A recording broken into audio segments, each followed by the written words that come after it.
YouTube, welcome to my channel, Last in Conditioning. Science-based training is suboptimal. And here's my reason for saying this. Science came out with training some years ago where it was actually needed because there was way too much gym bro talk and it was just nonsense. But nowadays it's actually the opposite. Science-based lifters have taken over the space and constantly contradicting everything and keeping people confused. So they have tried to optimize things so much to the point where it's suboptimal, and always talking about like this variation or all these like exercise tier lists that will keep you confused and engaged with the content. And there will actually be some of these exercise lists. Recently, Milo Wolf's quad-based exercise where he says reverse Nordics is an ST exercise. Well, it could be for him, or it could be supposedly in the literature. I myself have personally tried it, and all it actually managed to do was to hurt my knee. I actually started developing knee problems from doing it, despite not even trying to load it. I was just trying to increase my repetitions with it and increase the range. And I wasn't being aggressive with it at all. But supposedly is an S-tier exercise. And it may be for him. It's not necessarily going to be for someone else. Not all exercises is going to feel or do as well for someone else as it will for you or for me. One exercise for me could be extremely good.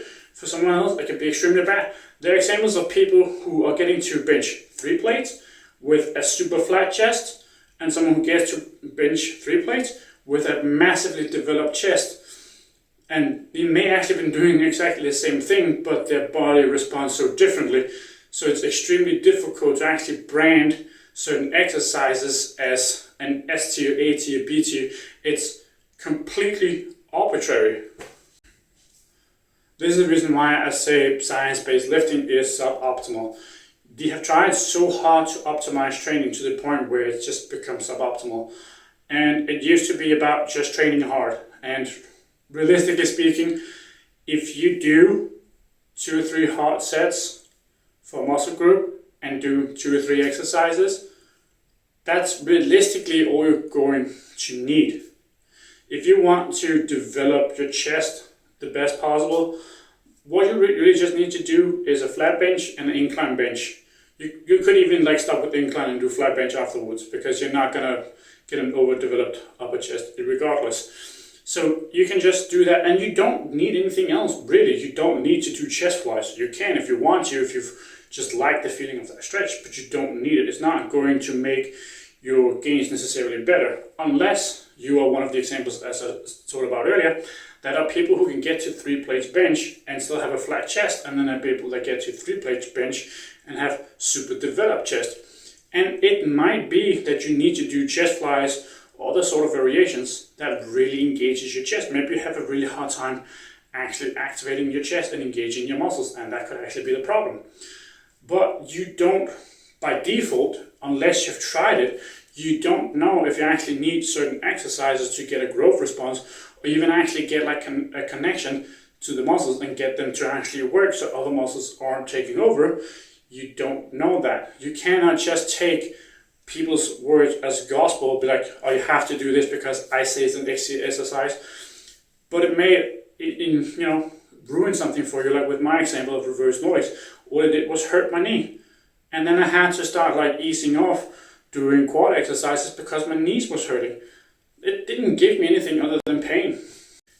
Your training journey is basically your own sort of experiment.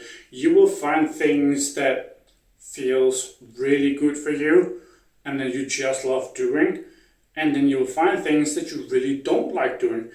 Like Milo Wolf, he put the pendulum squat in an C tier exercise, and when I have tried the pendulum squat in the last gym I was training in, which unfortunately I don't have now, it's a great exercise. It will hammer your quads like nothing else, and you are not going to actually be able to handle that great of a load. Even if you're a very strong squatter in a regular squat, you're just not going to be handling that much, which also means it's going to reduce you're overall systemically fatigued. And he says like, oh, there's still going to be some spinal loading. No, there's not.